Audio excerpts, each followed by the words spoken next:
Hello, everyone. Welcome to Party Chat Peoples.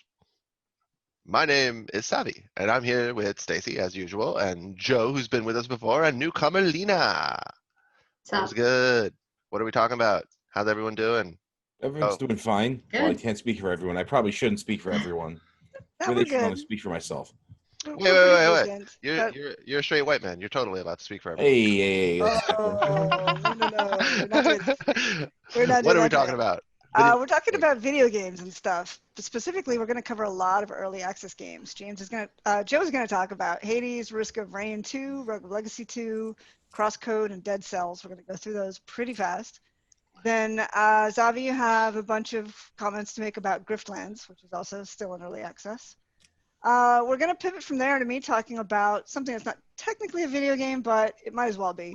Roll20.net, which is used to help people run D&D campaigns remotely, which is... You are playing online, so technically video is, involved. It's a game, and it's often played with another outside tool like Zoom, but you can use video built into the program, so it's sort of a video.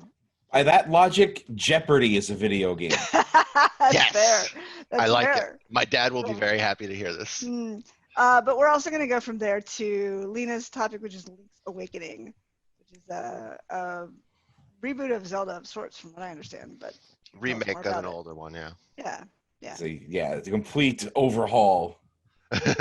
they went down the direction of Breath of the Wild, and they were like, "This is too cool. We got to go back to like old school." And they rebooted it again. And that's This is also Zelda from super now on. cool. It is very cute. It looks awesome. They just can't fail for winning a team.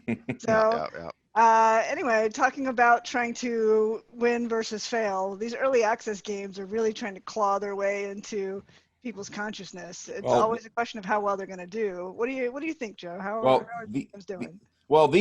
These ones that I'm going to talk about are some of the early access success stories.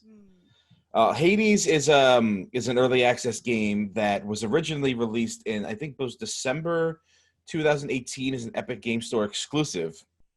And that game was robust upon its release. I didn't play it because, Epic Game Store is not something I mess with. So later on, when it released on Steam, it was just chock full of content. I'm like, this might as well be the full version of the game. Like you can tell that like this was mostly a complete experience from start to finish. The only thing missing was like a proper epilogue and some items. Everything else was completely fleshed out and just felt like everything connected well. There's so much dialogue in the game, various lines that you'll never hear twice sometimes. It's just chock full of stuff. Even the trailer art looks really polished. Yes, it is a very polished game. This is from the same. And this is Supergiant. So, yeah. Same guys as the Transistor. To what extent do you feel like we're using early access to create hype for the game? Like the game is basically ready, but we just want to give some super fans an early good vision, actually. I think this is a good vision, right? Because I think like early access is about saying we aren't done with this game like internally, like as a developer, but we can use all of the data from people playing it who are super fans and are willing to deal with something that is technically incomplete.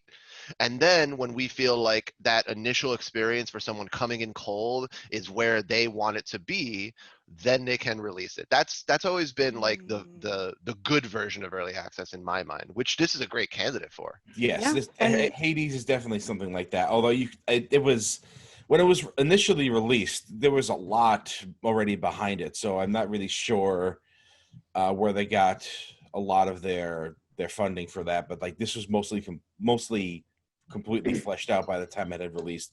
Early access is simultaneously a marketing and development tool, and it's been hugely successful. Let me finish off Hades. Hades will release in its full version next month, the beginning of September, so in a couple weeks. Oh, wow. What console is that on? I believe it's on... I don't remember if it's on...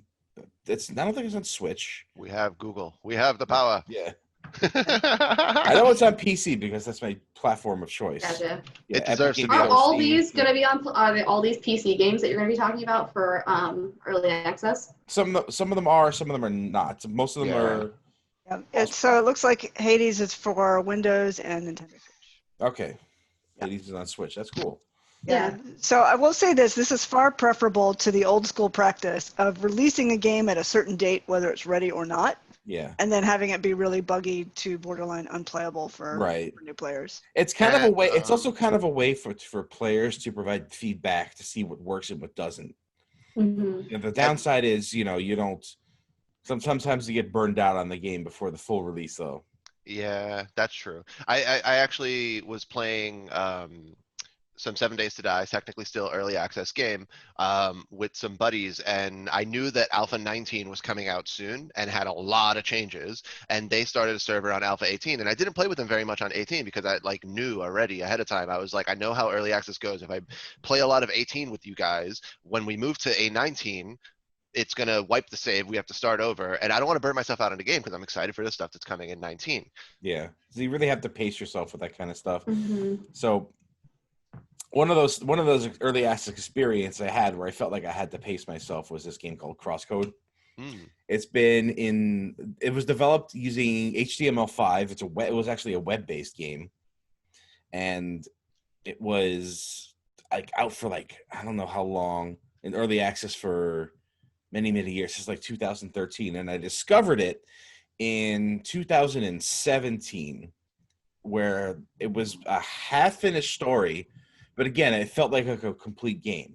Everything about the game was there already, was finished already, and I'm sitting here, I'm playing it, I'm like, this is still in early access, and I am just completely charmed by this game. I had absolutely fallen in love with it. It's an action RPG that clicks all the boxes I really like about games. Has great puzzles, has great platforming, has good fun combat, amazing music, a very charming art style that I really gel with. So I was going through it, and I'm like, if I play this and reach the end of the early access demo, how am I gonna feel? So I actually stopped before I finished the early access part of the game and waited until September 2018 when it pushed out its full release. And a couple months ago it released on Switch, and it's an interesting story about how that happened, because this was made in HTML5, which is not something that's compatible on the Switch, so they had to just rebuild the game from the ground up to give this game a Switch version. And it was a little buggy at first, and I think it might still be a little bit buggy. Yeah, you can't considering the fact they just rebuilt the game from the ground up to be playable on the Switch is absolutely astonishing. Yeah. Mm-hmm. Yeah, that shows a good team for sure. Being able to make that there's a lot of heart and soul in this game, and it really shows. And I really enjoy it, and I'm going through my second playthrough of it right now. I'm curious, how much does the level design, for example, or just the content in general, use procedural generation? None. There's no procedural generation. Yeah, and that's such a tricky thing with early access, because I've had that situation too, where it's this story is interesting, but this game doesn't use procedural generation. I can't burn myself out on this. It would be such a disservice to what I'm excited about, right? Yeah, that's exactly it. I didn't want to go through a lot of it because I wanted to savor the moment when it finally came, because I fell in love with it so much. Pretty much everything in this game is a puzzle. The combat, solving combat is a puzzle. Platforming to get the treasure and the overall map is kind of a puzzle. The dungeons are chock full of puzzles. You'll see a treasure chest on a hill or something, and then you have to figure out how to get to that spot by using various terrain jumps and pathways you need to take, and some of it is obfuscated. Some of it sounds pretty Zelda-y. Yeah, it is a little bit Zelda-y, but it moves a lot faster than the Zelda game. Sure. Yeah, it did look pretty zippy. It is a very zippy game. Yeah, that's one principle that a lot of things that have been inspired by Zelda have shed that, where it's just no, I want my game to go fast. Yeah. It's a pretty story-driven game. There's not really a lot of open world access to it. There's different zones you go through. It's a very straightforward RPG but it's Kind an of a action rail RPG, shooter. and yeah. Yeah, I mean, I feel like linear, like crafted, bespoke level design type of games are a fucking novelty at this point. So, like, it's good to Well, hear that some it's people. it's probably my Especially if you're favorite. going to make puzzles out of it, then it's preferable. It can be a Yeah. little novel and fun, especially for people who didn't grow up with games that were always Yeah, bubble tea. it's probably my favorite game to come out of the last 10 years because it hits that nostalgia point just perfect. It Nice. gets it. It nailed everything. So where's that at in terms of like potentially coming out as 1.0 or whatever? It's already done. It's already Ah, out. okay. It's been Nice. out for a couple of years. Just came out for the Switch, and they're still adding content to it. They just added an epilogue, bonus content, extra. I think they added an extra dungeon. There's this more cosmetic stuff. So like they're still adding to it. It's cooked, but like they're seasoning it now. Right. Honestly, I live for like story-driven RPGs. Like, Oh my god, you should try this. It's great. It's my bread and butter, man. Play I love that shit. Play that game. It's charming as hell. Crosscode. That's why that's why I was like, what consoles? Like anything that's on Switch, just let me know because I'm hearing about these for the first time right now, and I'm like making a list. Nice. So you can pretty much play Crosscode on everything. You're the new Steve, Lena. Every time that like we would talk about a mobile game on the podcast, Steve would be like, "I'm downloading it. I'm Let me playing look it it up right now." now. I do that too. So, Joe, you got a few others on your list. Yeah, I do want to talk about Risk of Rain 2 because that just released its full version in the last couple of weeks. That's a game that's changed a lot over the last couple of years since I started playing it. It's a third-person game where you go around this procedurally generated. It's not really procedurally generated, but like the items are and the enemies are. So it's like definitely a roguelike. You're gonna go around. Yeah. But then, what kind of enemies you face and what kind of stuff you get? Right. Well, the enemies are pretty much unique to the biome.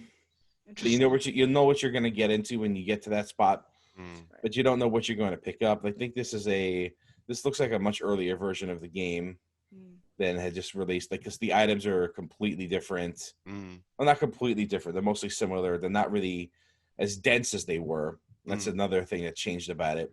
Yeah, but you get the vibe. I played a little bit of Risk of Rain 1, and I'll pose to you the same question real quick that I posed my buddy. In Risk of Rain 1, there was a completely OP strategy, and that game, like, the difficulty curve fucking, like, explodes, right? Like, yeah, same thing here. Yeah, I'm sure. It's part of what's good about it. But in Risk of Rain 1, that just led me to like prefer very OP like things that just abuse the enemy AI, which I don't find fun.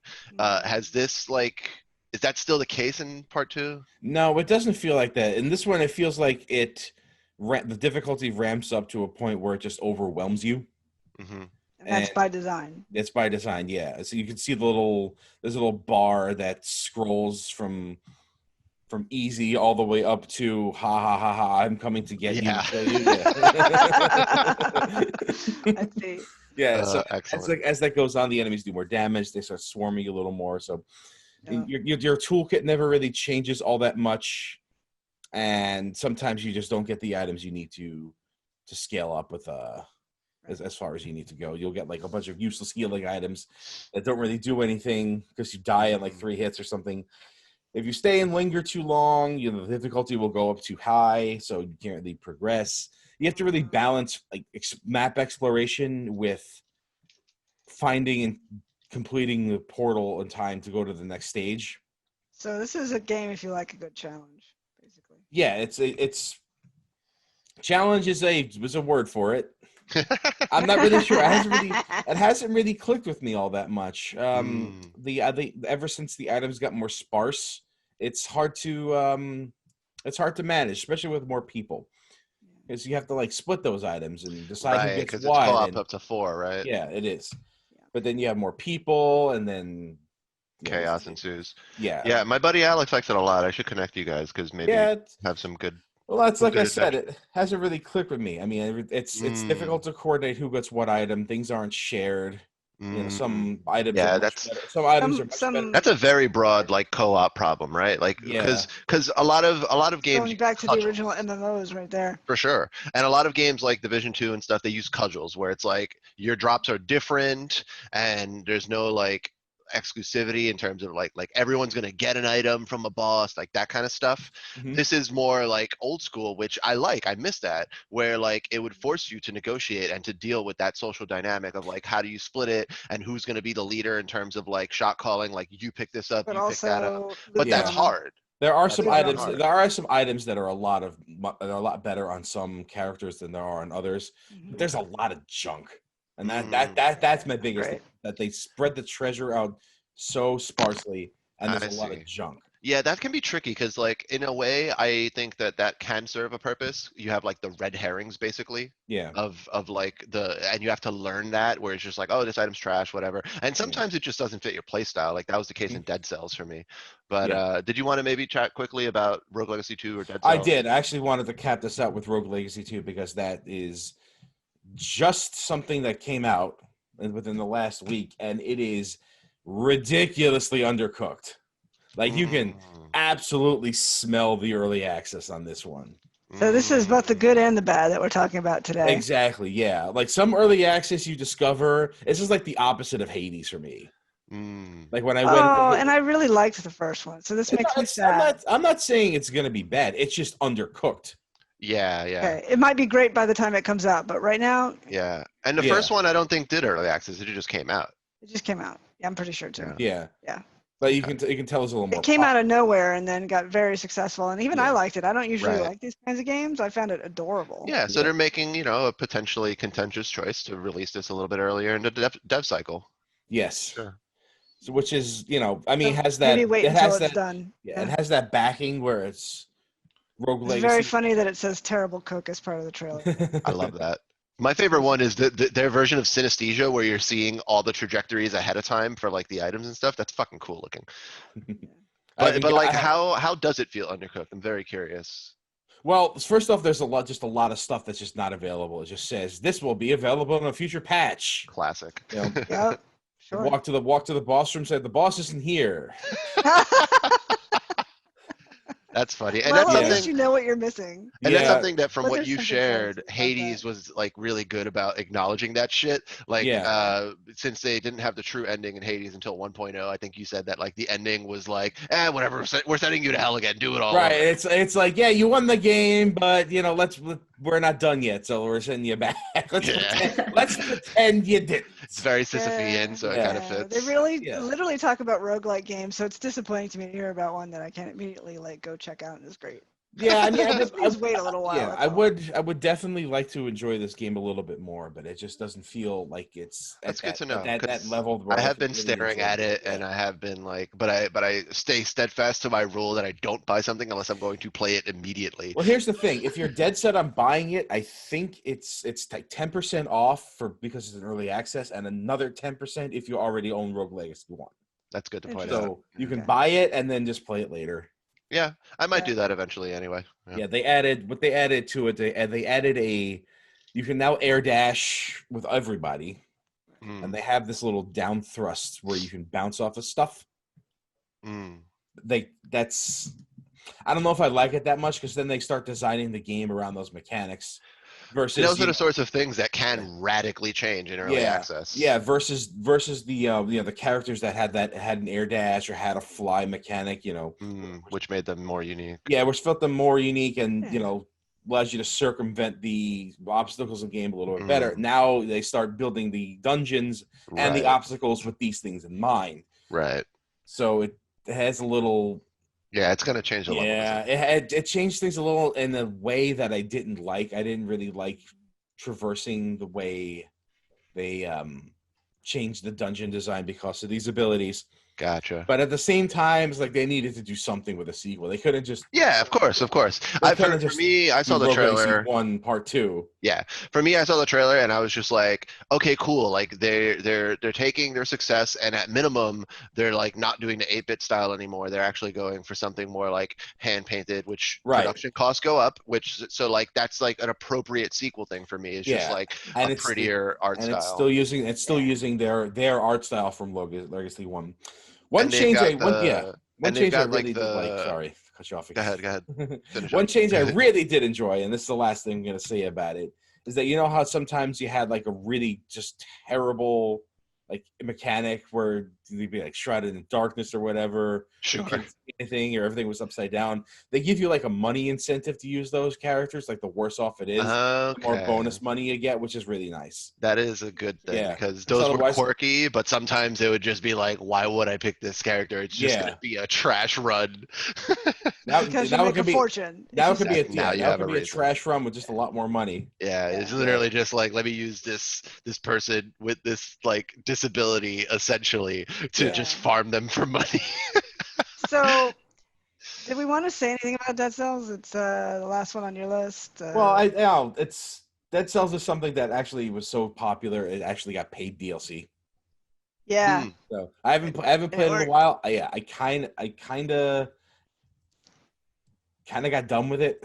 Yeah. I reached a Yeah, I certain never finished it, but I like hit a certain saturation point with it. Yeah, I got as far as I think I was gonna get with it, and then I'm like, this is enough. But played this game. I keep it on my Switch because it's an excellent go-to. It is an excellent game, and I've seen the development from start to finish, for pretty much like early access to complete product, and it was like it was like something to behold with this one, because it was very successful upon its early release. So it got a lot of more funding, and it got a lot more to keep itself running and keep itself updated. So you feel like it's almost like your best case, like your greatest advocate. This is probably one of the best early access success stories I've ever seen. Gotcha. It was like it was kind of like watching a child go through elementary school. And graduate. Awesome. Yeah. Nice. And that's what's fun about early access is you can have that kind of personal journey. So yeah, I actually jumped on board with an early access game, Griftlands, which is basically the next game from Clay Entertainment. They've done Mark of the Ninja. They've done Mark of the Ninja. I haven't thought about that for a long time. Yeah, I think they got started with the game Shank, I think it was called. So they have like a pretty good repertoire of games that like I pretty much universally like. Like Shank is probably the only one where I'm just like, okay, it is a generic actiony type thing. But even that had a little bit of a flair and a style to it. Mark of the Ninja is fucking fantastic. Yeah, like, it's great. That's a great game. You could not have told me that you could make a 2D like excellent stealth game until that game came out. Like I would have been like, no, it can't work, and then it came out and I was just like, I'm fucking wrong. But like this is another like very different kind of thing from them, or I don't know about another, but this is very different from what came before. This is a card battler where there are two types of encounters. There are combat encounters and there are negotiation encounters, and they both have a similar foundation in terms of you have a deck of cards and you are able to kind of try to like build a deck. It has some very interesting novelties to it, such as when you think deck builder, you think that you'll be able to choose exactly which cards go into combat with you. And that's kind of true. You get to choose how your deck progresses by choosing which cards you're going to add to it. But in some situations, you actually can't choose like that whether a card like gets added to your deck. It'll just get added.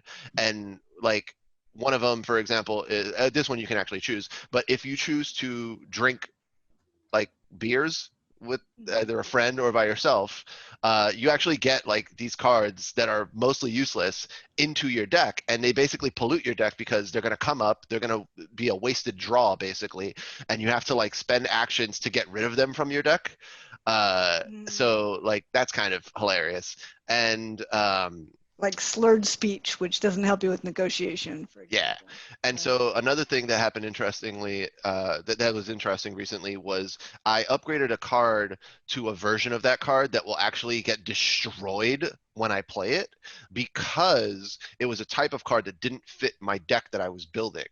Right. And you don't have the option to like just choose cards to not bring into like arbitrarily to bring into the next negotiation with you. Once a card is in your deck, it stays there unless it has a destroy rule as part of the card.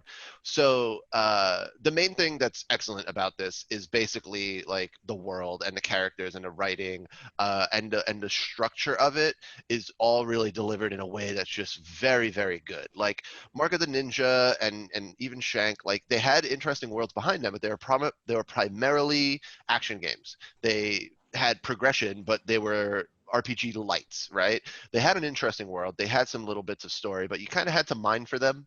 And primarily what you spent your actual time doing in the game was murdering stuff. This game is actually like one of the closest things to a BioWare RPG in terms of how I've felt while playing it, because every single quest typically has a variety of outcomes, and I mean like classic BioWare, not recent Anthem shit. Like there was one mission where I was instructed to go collect money from someone, and I went to that person, and they were like, "I don't have the money. Do what you got to do." But because I was in like the Admiralties building, which is basically like the imperialist party in this world, I was like, I'm not going to start a fight here. That seems like a bad idea that might have repercussions down the line. And that was clear to me because of the structure of the game and how it makes it clear that like characters can either, they start neutral, usually, and they can either like you or love you, but they can also dislike you or hate you. And someone hating you or loving you actually gives you a boon of some kind. So like you might want either one, and you don't discover it until you do it the first time on your save, because this is actually a game that you can do runs, so to speak, if you like die and you start over or whatever. So But in any how case, roguelike is it? so I haven't died yet, and that's good because I want to see this story. I want to see this story through. But there are these underpinnings that make it feel roguelike-ish. Like there's this concept of doing multiple runs. I just haven't done that yet. And there is a concept of a daily challenge where it goes, here's a daily challenge. The rules, here are the modifiers to the game rules, and like go do a boss rush, right? And that's cool and interesting. So it has that structure to it as well. I'm just mostly focusing on the story. But to go back to that quest, I was like, I shouldn't like fuck with this person in the Admiralty building. That might like they might hate me and then they might come after me. I don't know. I don't know how this game works, but You don't want the I'm whole gonna role play Admiralty it. on your case. Exactly. So I'm gonna Yeah. role play it, right? So I was like, you know what? It's fine. I'll deal with it. I basically told him that I was gonna pay off the debt, which was a lie. Then I go back to the bartender, and I had the option, which I didn't know ahead of time. I had the option to do a negotiation challenge with them to basically try to convince them that yeah, I roughed them up. They didn't have the money, but I fucked them up, right? And I failed that negotiation challenge. So they were just like, you're full of shit. Like, I'm not paying you.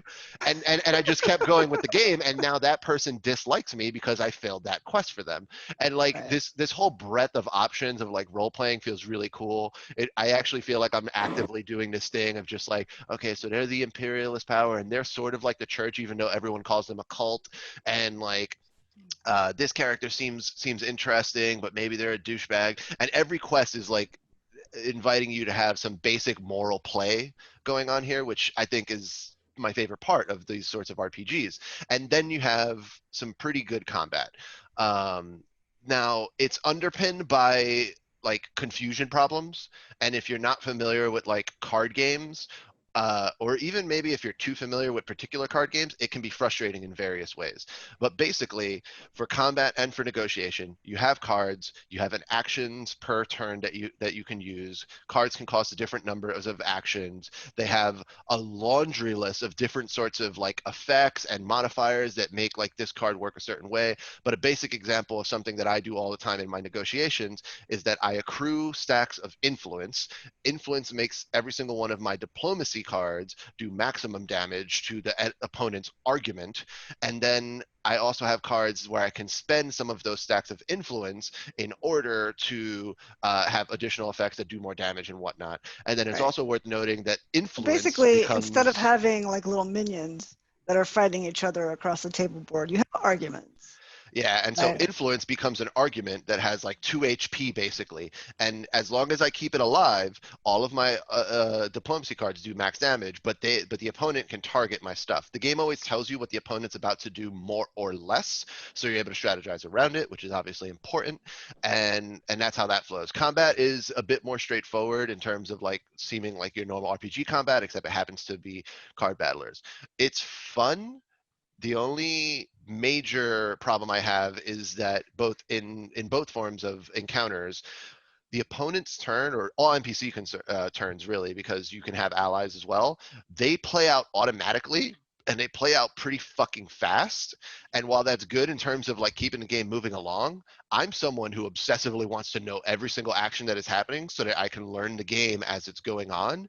Like I was a kid who basically like people were very annoyed when I played Magic because I didn't know every fucking card by heart. So every time someone played something in Magic, I'd be like, let me look at the card. Now I'm going to read it for 2 minutes because I'm bad at reading. Okay, you can have the card back, which is, you know, annoying. But like, this is a single player game. I want to see each action that the opponent's doing and have it kind of explained to me, but instead they just happen. And sometimes I go, whoa, whoa, whoa, why did I take damage? I thought that I planned correctly. Well, there's a log, right? There's a way to view the... There's no log. There's no combat log? No. What the heck? Nope. And welcome to early access. Like that seems like something they're probably vaguely aware of that they should add in, but it is frustrating. That said, the novelty easily outweighs the frustration for me right now, both in terms of good world, good story, and interesting mechanics. I love when people make interesting non-violent like gameplay, and the negotiation stuff is definitely novel, and I like it so far. Yeah, I just like the idea in general that we're using role-playing to solve problems on a regular basis. In a game that could have just gone, this is a shoot-'em-up town, you shoot stuff. And well, you know, that concept has been done to death, you know. And it's their back catalog too, so it is impressive to see them try to do something different here. And it just changes the feeling of a game so significantly. Like, it's just so much more interesting when I stare at the screen for a minute trying to go like, should I kill this person? Yeah, and I like that there's multiple negotiation strategies often. You can negotiate with the person who gave you the bounty, or you can negotiate with the person you're supposed to kill. Or even maybe with a third party. You could say, hey, maybe I'll get the cops to arrest the guy instead. That gets rid of him. That's good enough. Yep. And there's also multiple characters in the game, which is worth mentioning already in the game, which like different role playing, right? Like the main one that they start you off with is like a bit of a classic revenge story. It's kind of leading you to take the story seriously.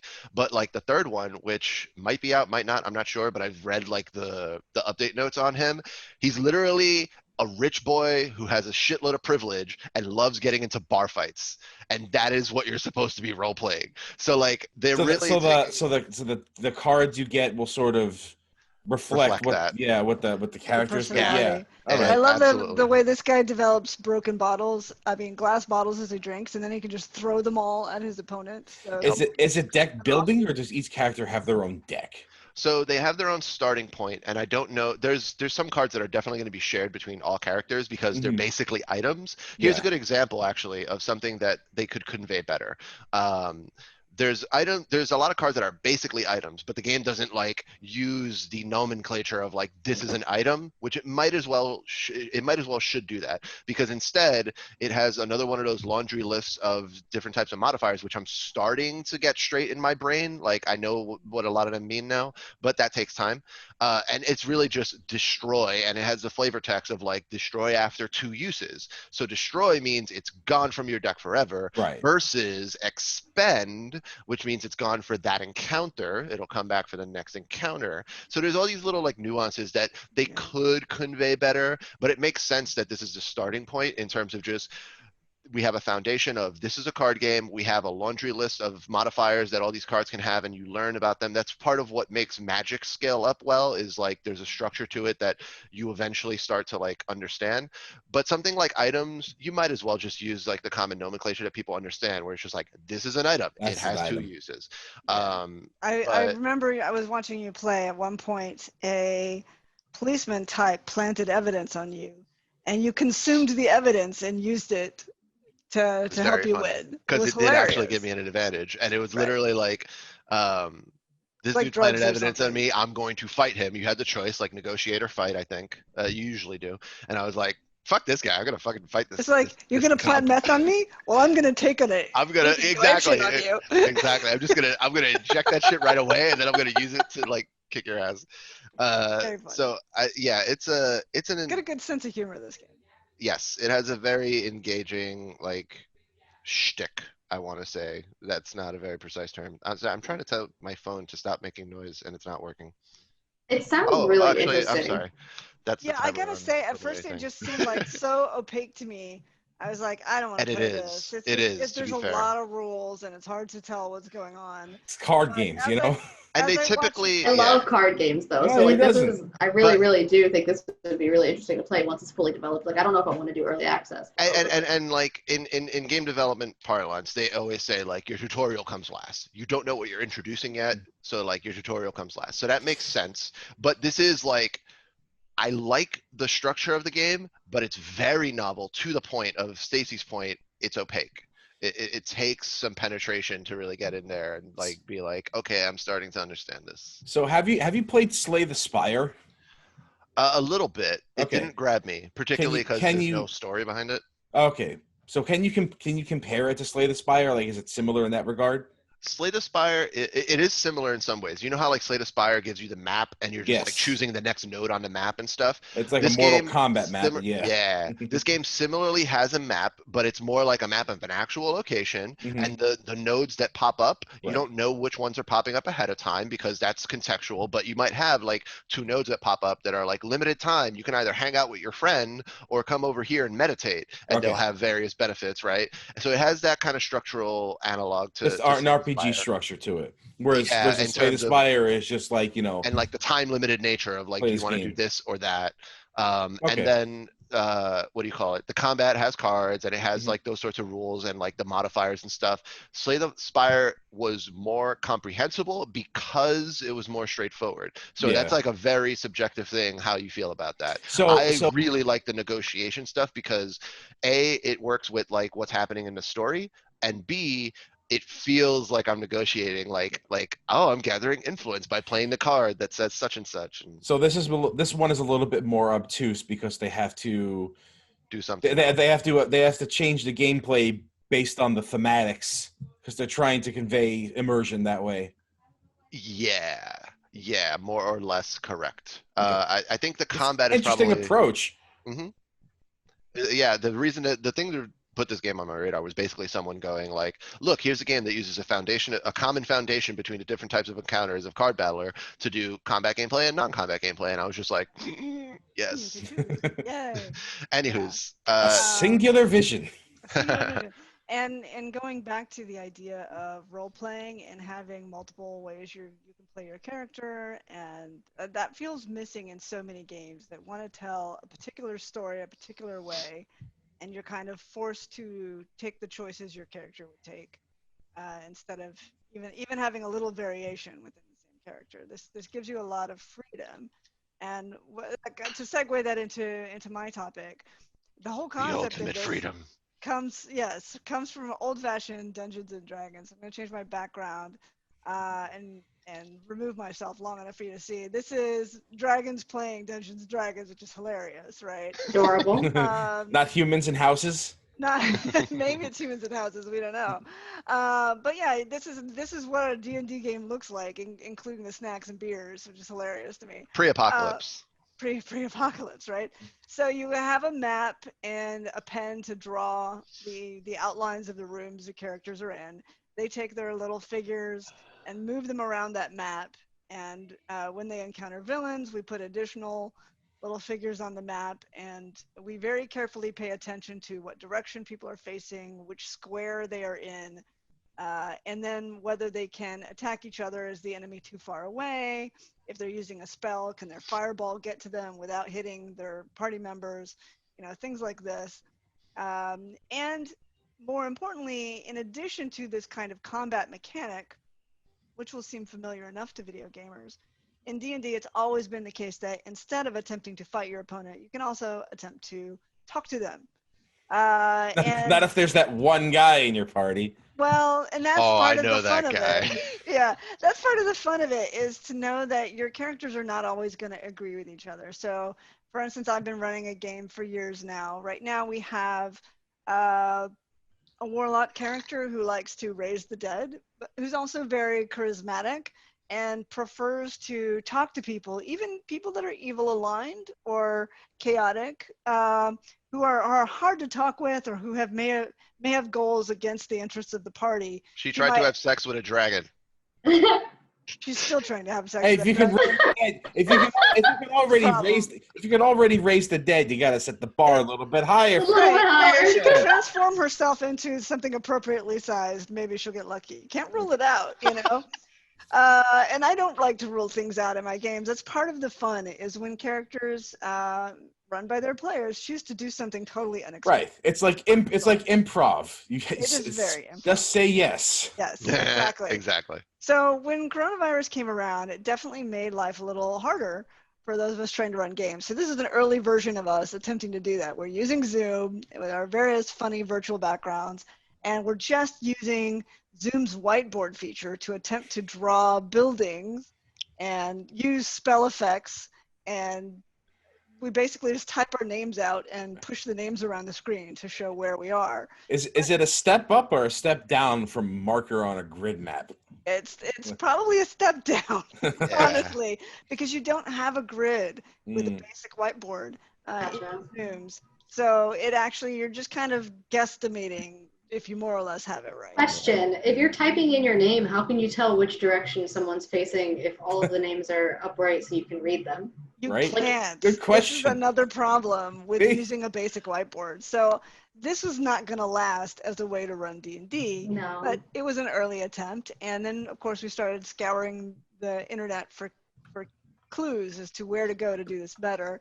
And by far the most popular tool is actually an online web browser tool called Roll20.net. And, you know, a lot of better companies, including Wizards of the Coast that runs D&D, have attempted to come out with more complicated tools using whole programs and all sorts of, you know, background supplements. But they tend to be expensive and they tend to be very complicated. Whereas Roll20 has been out for 10, 15 years, continues to slowly improve itself. And because it's just browser-based, it's actually very, very accessible to people. You can have someone screen share like I'm doing right now on Zoom. And so these are the games on my account. 2 of these are mine. We started out in Tribor, and when the entire town got decimated, my team moved more north to a little town called Longsaddle, which is kind of Western-based, but with a D&D magical twist. Meanwhile, another DM of mine has been dealing with the whole siege on the Sword Coast proper with a higher level team. They're fighting a Lich Queen together. So I'm going to show you what's going on in Longsaddle in my game right now. But you can just see it's very easy to have multiple campaigns on a single account. It's not a problem. And it's worth mentioning for a second that like there are mobile apps too, for the players to like have their character on hand and stuff. So it's like pretty sophisticated as far as like the various tools for quality of life. Right. So you can actually have character sheets within Roll20. It's not the most easy and user-friendly, but you can do it. Honestly, most of my teams are using those mobile apps instead. They might use some combination of D&D Beyond or the 5e character generator. And there are even apps that do nothing but roll dice. But I honestly recommend use the game itself to do that stuff. So some of my pages are simply like, this is a map of the whole area. And it's easy enough for you or your players to zoom in, and it'll show you a little bit better what it looks like. But in my world, we've got Longsaddle now more or less in the middle of the screen. And then we zoom in a little further. You can look at the actual town of Longsaddle, zoom out a bit and see that it's got the dark road and a lake nearby and the woods. And then zoom in a little further and we can see the local map of the center of town itself with each of the buildings numbered. And what I've done is I've included little portraits for each character so we can see where they are. If they split up into different places, then I can show them in different buildings. But we still don't know which direction they're facing. Well, yeah, in this case, we're just showing where they are in town. Right. Right. Just busted. So, yeah. But you can rotate them easily. I was waiting for that part to be like, well, can you tell where you're facing? Right, exactly. So here we get a little closer. We can see them kind of walking through the forest near town, and they're meeting a new character named Bo, who happens to be a lycanthrope, so he can turn into a werewolf if he prefers. And then once they get in town with their new friend in tow, they can go to the local inn, which has a downstairs and an upstairs. Most of the characters are downstairs in this snapshot.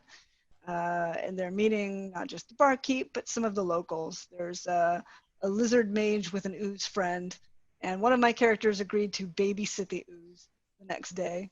So we've got a little ooze this size who's only supposed to eat spoons, but wants to eat much larger things because that's what oozes like to do, is consume things. Via osmosis. And they meet the beholder accountant in town, Dalrox over here. So this is a town with a lot of character, for sure. And when we look at the upstairs, we can see that my warlock character has decided she wanted fresh flowers and a teddy bear in her room, so those have been delivered. They'll be there when she gets back. Okay. So She's a diva. Gotta charm those dragons somehow. That's right. You want it to be nice.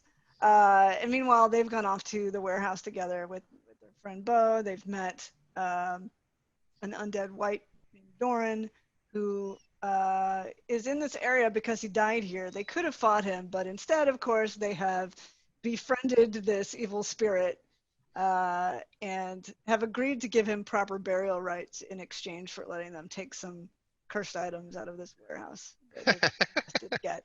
So if you're looking at this map, you'll see that some of this is in bright colors and some of it is kind of grayed out. So you can actually decide which part of the map to show to people. So Fog of War. I've got a bunch of characters in the top right that I didn't end up using. I just kind of left them around. The players don't see this, only the GM sees that stuff. And the Fog of War stuff is probably a good example of like something that the paid tools probably automate pretty well. Right. And I don't think Roll20 does. And it is pretty tedious. So just worth mentioning maybe. True. So Roll20 is pretty cheap. It's like $15 or something like that. I think actually 10. But it's really less than it would cost you to buy beer and snacks in person for your game. So it really shouldn't be too much of a burden for people. But then your players can't take out your trash for you. That's true. I mean, that's a real life thing that I make them do. Not gonna happen anyway. Yeah. So True. So this is another example of a map. In this case, they've gone to a place which is known to serve famous meats and sausages called Ostivar Slaughterhouse. What they don't know is some of the stuff in the sausages is not what you would expect to be there. Oh no! So the quest is to see how the sausage is made. Soylent Green is people. So they don't know yet to what extent those caverns may reveal the secret of what's really in those sausages. And what percentage of the players have eaten the sausage? We will not discuss that yet. They're not done, so we don't know the answer to that question.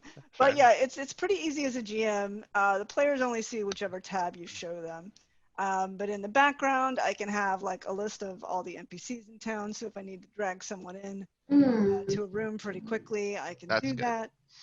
And over on the right side of the page, we've got a chat window.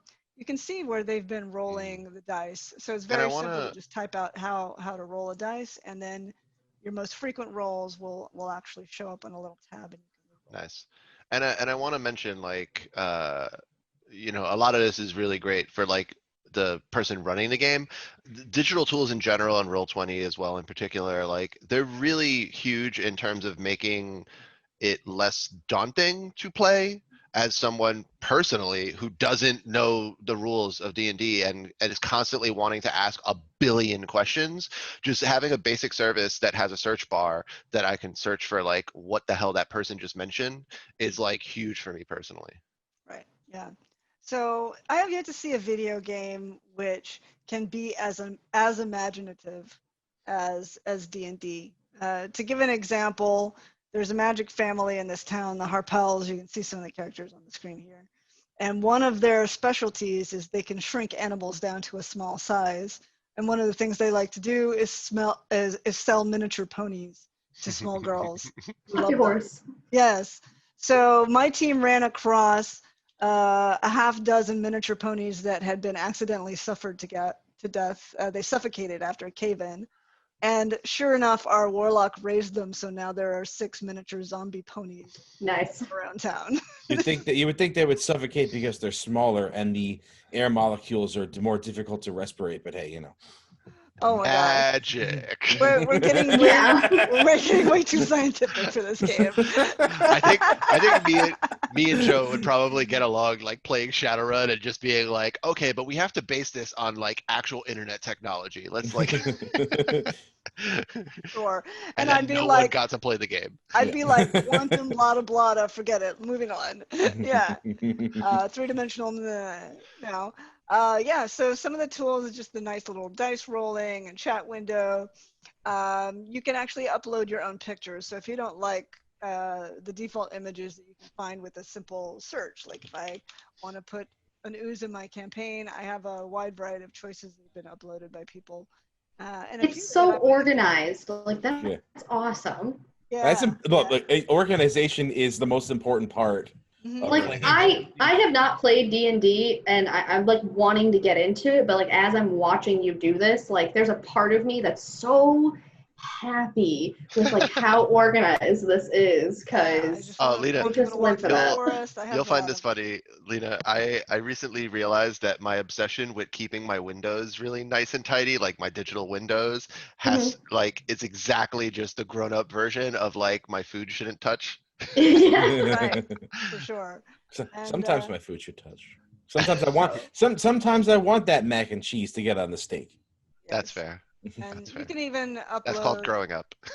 You can even upload your own music to play. Yeah, that's a cool thing. If you want to have a dramatic entrance for one of your characters. Right. Yeah, we never got to. Theme song. As far as I know, you never got to use Cisco's Tavern. Unleashed a Dragon.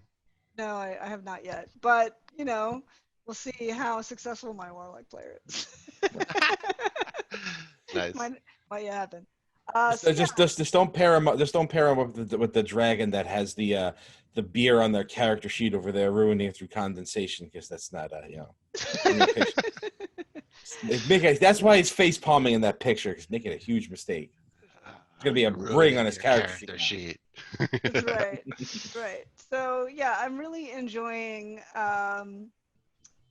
some future planning for this game. You can basically download all sorts of stuff online. There's a place called Death House. That's subtle.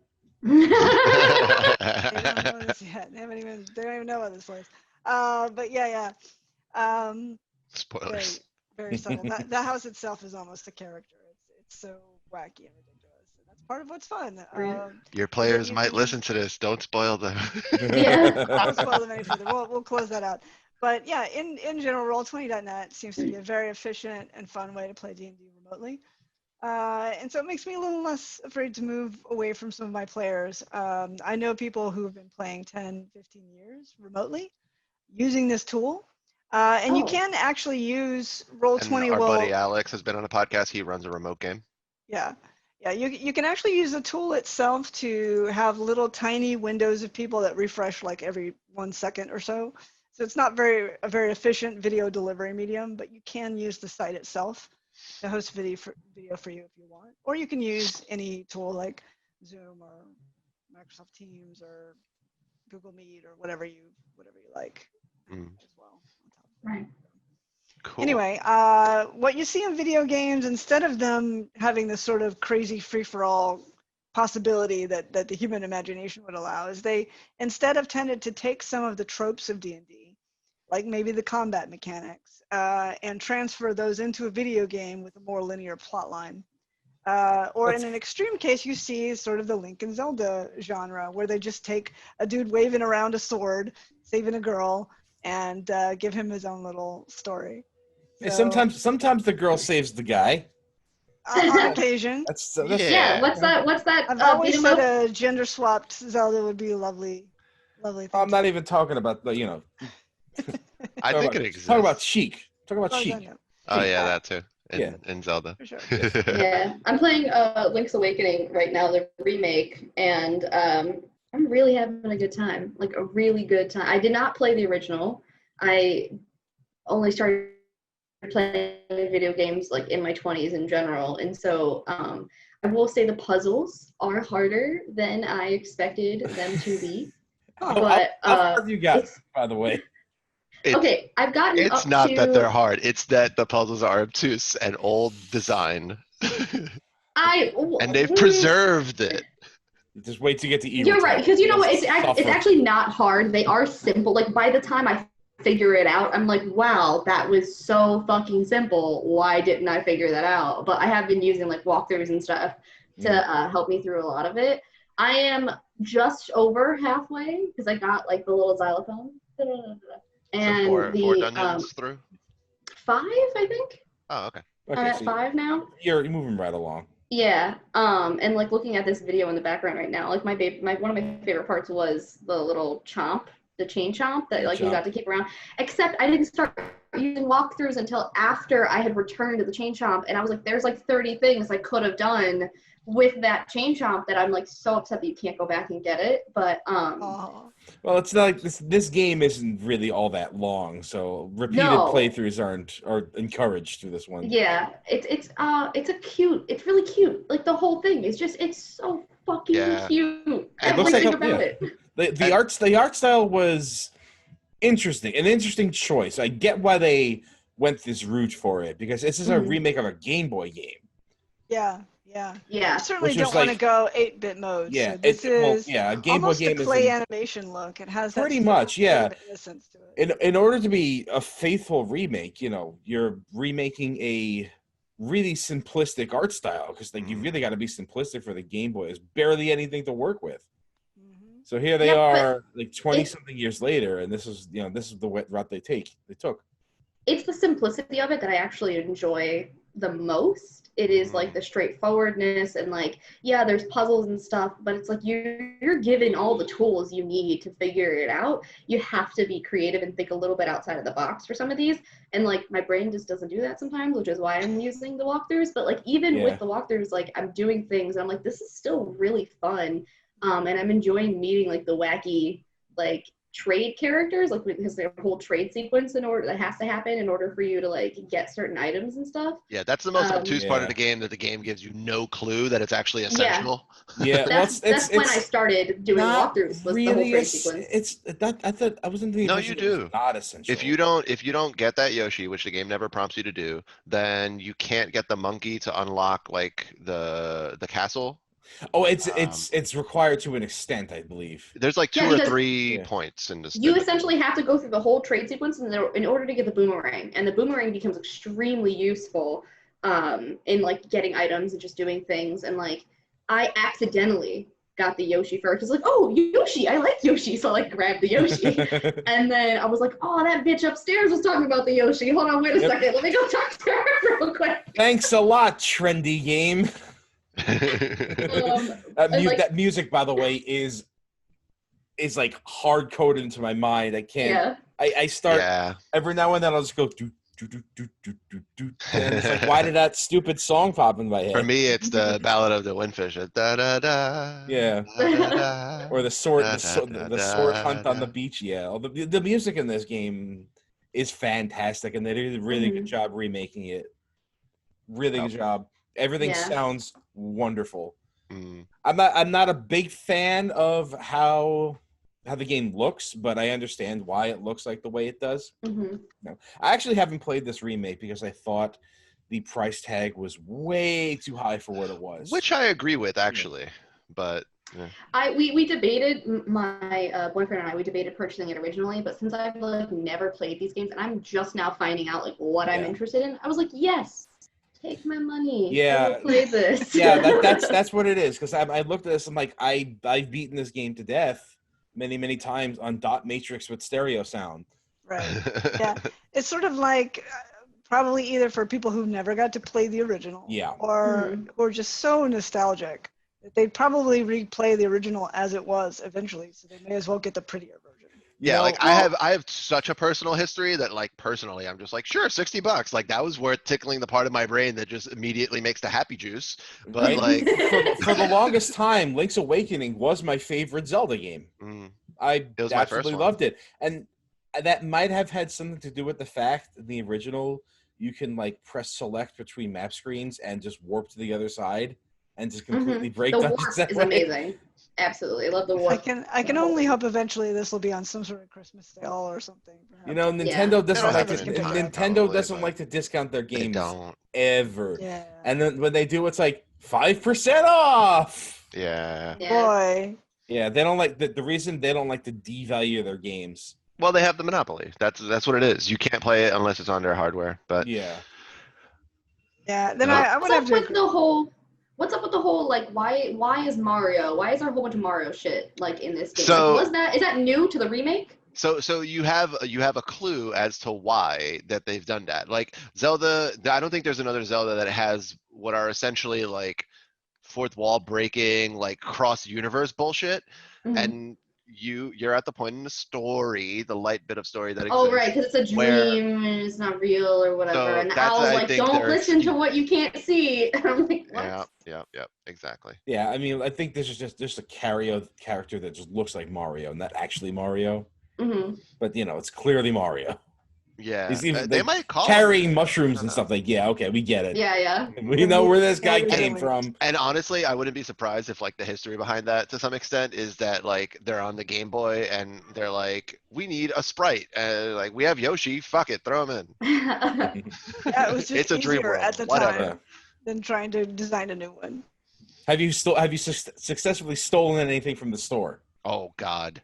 Oh, okay. I have too many morals as a human to steal. See, like every time I play a You're video making a game, I fourth face right. this. Yeah, I can't do the bad thing. Lawful like when good I'm playing a video game, I version can't of beat up the good guy if I'm given the choice. Like I can't choose to do the bad thing. And so he was Right. like, you could steal it. I'm like, but I don't wanna. Like you're working hard. You're Well, doing Are here's you the thing. aware of I the just- consequence though? Yeah, are Lena? you aware? I wanted to ask you if you knew about this. No, what's the consequence? Because I'm not gonna do it. So, do you know how you Take it can away. name your save file at the beginning of the game? Uh-huh. When you steal something successfully, it changes the name of your save file to thief in all caps. Permanently. Oh, that's Yep. cute. though. permanently. And on Uh-huh. top of that, the store owner is apparently a fucking wizard. Yep. And he will murder you. He will murder you. Hey, yeah. So in all seriousness, like as a kid, that was probably a good life lesson. Yep. Yeah. Oh yeah, I Yeah. won't be doing that. Don't steal yeah, shit. Everyone will call you thief No, forever. the lesson was to get your bow and never go back. That's true. I That is the only thing in the shop that you actually critically need. No, Then I you- but then you're mined noticing. for jewels like forever until I could get enough rupees to just pay for it. But like my Yep. roommate I did also not have happened to patience for that play. as a kid. Yeah, my roommate played the whole thing. And so I took a pause because he started playing it and he played it all the way through. So now I'm finishing up like my half of it. And he's like, oh yeah, this part I did this and this part I did that. I'm like, yeah, you stay by me. Come stay over here. Let's talk about what you did so I can do stuff too. Nice. I will say those seashells are worth it though.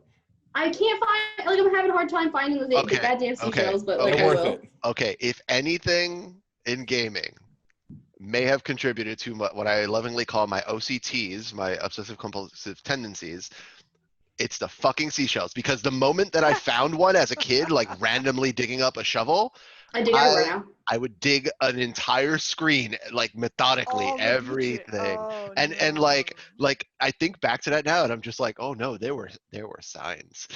There were signs. There Like were my signs, if my yeah. parents were watching me, like they would have been like, Yeah, I was a little worried about Animal Crossing in the same way. Like this could be bad. the Yeah. good thing about Animal Crossing is like there's a very logical exit point where you're just like, okay, I can't, like literally economically it doesn't make sense to keep playing this game right now. Mhm.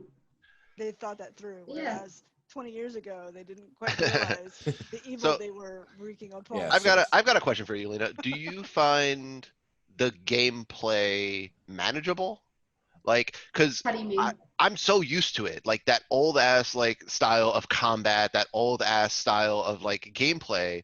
Like I'm used to it. I know what it is. That's like nostalgia stuff, right? I enjoy that. But I wonder how it's aged for someone who like is coming in fresh and has played some other more modern stuff. I will say that like when I first started playing it, I was surprised at how quickly I was going through it. Like how quickly I was just going from dungeon to dungeon to dungeon. And like I'm new to the Zelda world. So like I started by playing Breath of the Wild, where you have free reign to just fuck off all day long before you ever have to deal with anything, whether you want to or not. And going into this, it was like, all right, I'm on a beach, I'm going through this stuff, and I was just like, boom, boom, boom, finding stuff. And so I actually want more a little bit. Like I want a little bit more complexity to it. I want a little bit more just like background bullshit that I can just do. So I'm kind of completionist-ing, if that's a word that I just made up, this game. And like my roommate was like, why are you doing that? I was like, I don't know, but I want to find all the stuff because it's feeling like it's going too fast and I don't want it to end. That's the fun, I have anxiety oh my about god, it ending because when it's done, I gotta start over again. What you just said is like resonated so hard with me, that like feeling of like when you're really enjoying something and you don't want it to end. Yeah, no, it just that resonates so hard. Yeah. Sometimes we complain about there being too many side quests, but you actually have too few side quests. No, like in Breath of the Wild, there was too many, but I liked that because I could pick and choose. Like, no, I don't want to do this, but I've got 30,000 more. And it's a modern design that doesn't like give you anxiety the way like Skyrim does. Like Breath of the Wild has that balance. Thing about older Zelda games like this, or more traditional Zelda games, maybe I should say, is that sure there's less stuff to do, but what you do find is more impactful. Like you won't climb up you won't spend like a couple of days to climb up a big mountain just to find a plant. But like it'll actually be worth your time. It does do a good job of like making you go back, because you right off the bat you're given like these little secret holes and stuff that you go through, and you realize like, okay, there's this tent thing that I can't get through. Why can't I get through it? And I spent so much time like chopping at it and being mad and like whatever, and then going back. And then realizing, oh, I got to figure out how to dash. Like, I got to do that. And then that'll make the tent guys go away. And so, like, I just got the boomerang. And I'm like, oh, I can go back and get all that stuff with the boomerang. And now I got the hook. And now I can go across stuff. And now I can go back to those things. So, like, I like that part of it. It does that really well. Like I said, do you have a Google Doc? Do you have a Google Doc where it's like, I need to come back to this later? No, because unfortunately, like I said before, I have anxiety about it ending. So I'll stop playing it. And I'll be like, I'm going to not touch it for 2 weeks, because then it's like longer in my life. So one more question for you. Does this still have 2 item slots? No, it has like a whole bunch of items. It has 4. Oh, okay. Because like one is mapped to your sword, which used to be something that you would like remap. And I think you have 3 customizable. All right, that's good, because I got to tell you, I don't remember. that Lena, feather, do you know? Well, wait. Okay, wait. So no, you have 2 items that you can actively use at once. You can only actively use 2 items. You're using the X and the Y button, but you still have all the items in your pocket. I don't know if that's what you mean. No. Because in the original you had like 2 slots. You had A and B, and and you had to distribute your shield on one of those, your sword. So I think shield and sword are both. Shield and sword are automatic. They're mapped to a button. You don't have to. But like my boomerang, my magic powder, my bombs, my arrows, like all that, I have to actively switch out my X and Y buttons to use them. That's so it's a similar experience, because in the original, I got to tell you, that feather was like a permanent slot on. That feather, like I don't ever the jumping. I definitely. It's automatic, isn't it? Oh no, wait. No, it is one of the mappable ones. Yeah, the jumping one you do have to still map. That should have been hard. That feather was a permanent spot on my on my item slot there, which by the way, you can use it with the boots. So there's a hint. Long jump. Yes. I remember figuring that out as a kid and just being like, like this gap is too long. Maybe I can. But I'm like, it's interesting because I've played all the Zelda games like backwards, kind of like, from like the newest to the oldest. And so even though I've never played the original Game Boy version of like Link's Awakening, I can feel it. I can feel the nostalgia of it when playing it. And I did used to play like, what was the Nintendo 64, like the OG, like at my cousin's house when I didn't know what I was doing, and I was like 3 years old just pressing buttons, and like I can there's a part of my memory that's like, you remember doing that? And it does make it feel really good to like kind of be like, well, if you're gonna keep going on this Zelda trajectory, don't forget to go forward in time to Joe's favorite. Which is? Or sorry, backward in time? I don't know how it's Zelda. Link to the Past was before Link's Awakening. Okay. Yeah. Yeah, the only one I know I don't want to play is Majora's Mask. I watched That's a fun. playthrough of it, and I'm like, It's the creepy moon, as all that fuck. shit. I don't want this. Like, I That don't one need is this, and I don't want creepy as this. fuck. I don't like it. I really dislike the N64 Zelda games, and I'm like the only one in the world who doesn't like them. But I think I honestly, like as a Zelda traditionalist, I think Well, they were ruined still it. figuring out. They were still figuring out how to do 3D. And they never really did, if you ask me. Oh, okay. Okay. I think Breath of the Wild was like something that I can confidently be like, this is Zelda 1, literally, like Yeah. the design principles. Yeah, I except, get, like, I get. I think they hit it with. But it's not Link to the Past. It's That's not Link to the Past, and it's not randomized. So why am I playing it? Now we're getting down to it. Replayability. Yeah. Well, he plays. That's not the official release. That's his crazy hacks. But then I've played these games like to death. Yeah. Even before randomizer was a thing, Hmm. over and over and over again. Link's Awakening, especially. I never did that. I think I was like, as a kid, I think there were very few games that I replayed. There were games that I couldn't beat, and I would play them over and over again. It was you know what? It was by necessity in those there. Exactly. I will say Like the Contra, I played simplicity. forever. The simplicity of Link's Awakening. Well, once I'm done with this, I'm done with it. Like, I'm not going to play this again. Right. It is a little too fundamental. Well, we're adults like, if that now, makes sense. and we have money, and Whereas we don't have to play, beg. Yeah, we have more Because- options on our road trips now.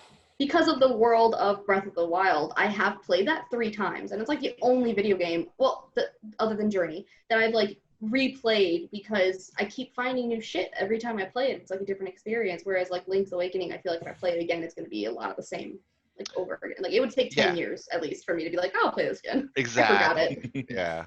I need my memory to reset. There you go. Yeah, everyone will get remade again on another platform. Yeah. 20-something years down the line. All right. Well, I think that might be it for us today. Unless anybody has additional final closing thoughts. Nice tour through video games. Yeah, from the That's early true. access That was plays and don't plays to how to do D&D online to That was an extraordinary variety. whether It was you fun. can I go learned a back lot of as far stuff as today. Link's Awakening and make it playable again. Indeed. I really hope that whatever the dungeon creator add-on was like a prelude to like a proper Zelda. Oh, creator. Yeah. I'm sorry. Yeah, no, the whole you make your own dungeon and like go. I haven't touched that. I'm not interested. I don't want to. It's not that great from what I understand. It's Stupid. I don't like it. Yeah. That was the one thing I did want to get across at least. Yeah. No one likes it. Don't worry. Well, so we know what we like and we don't like, and we can pass that on to other people. That's part of the joy of this podcast. But I think that's probably where we should wrap it up for today. But you can always find us on Twitter, Instagram, Facebook, and YouTube. And we will see you guys for the next episode.